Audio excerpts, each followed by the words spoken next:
ஜல்லிக்கட்டு போராட்டம் மூலமா ஃபேமஸ் ஆன ஜூலி அவர்கள் வேலூர் மாவட்டத்துல தாவக தலைவர் விஜய் பேசின ஜல்லிக்கட்டு காளை குட்டி ஸ்டோரி பத்தி கடுமையா விமர்சனம் பண்ணி பேசிருக்காங்க. என்னன்னா, இப்பதான் உங்களோட வேலூர் பிரச்சாரத்தை பார்த்தேன், எப்பவும் போல இதுலயும் ஒண்ணும் இல்ல.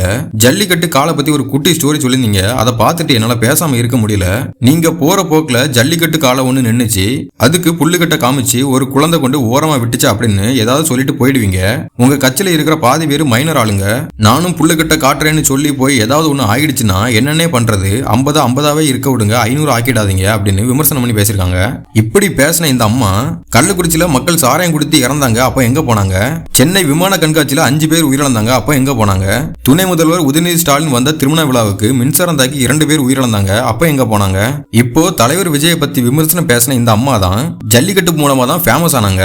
மறுபடியும் ஜல்லிக்கட்டு காளையை பத்தி பேசி ஃபேமஸ் ஆகலான்னு பாக்குறாங்க. ஆனா அன்னைக்கு ஜல்லிக்கட்டு போராட்டம் ஒரு நல்ல எண்ணத்துக்காக நடந்துச்சு, அதுக்கு இவங்க ஆதரவு கொடுத்ததால மட்டும்தான் இவங்க ஃபேமஸ் ஆனாங்க. அதே மாதிரி தான் இப்போ அரசியல்ல மாற்றத்துக்காக தலைவர் விஜய் போராடுறாரு, அவங்க கூட எல்லா மக்களும் ஒட்டுமொத்தமா சேர்ந்து போராடுறாங்க. இப்போ இதுக்கு நீங்க எதிராக பேசினதால உங்களால ஃபேமஸ் ஆகலாம் முடியாது. இங்க வேர்ல்டு வைடு ஃபேமஸே தாவக தலைவர் விஜய் தான். தலைவர் விஜய்க்கு எதிராக நீங்க ஏதாவது பேசுனீங்கன்னா உடனே பதிலடி கொடுக்கறதுக்கு இதுவரைக்கும் விர்ச்சுவல் வாரியர்ஸ் இருந்தாங்க. ஆனா இப்போ மக்கள் எல்லாருமே விர்ச்சுவல் வாரியர்ஸா மாறிட்டாங்க. ஏற்கனவே சோசியல் மீடியால எல்லாத்துக்கும் பதிலடி கொடுக்க ஆரம்பிச்சிட்டாங்க. இன்னும் நீங்க இப்படி பேசிட்டு இருக்காம 200 ரூபாய் கொத்தடிமையா இருக்காம நாட்டு மக்களுக்கு ஏதாவது நல்லது பண்ணணும்னு நினைக்கிறவங்க கூட வந்து போராடுங்க. மக்களுக்கு நல்லது பண்றவங்கள மட்டும்தான் அவங்க எப்பவுமே தலையில தூக்கி வச்சு கொண்டாடுவாங்க.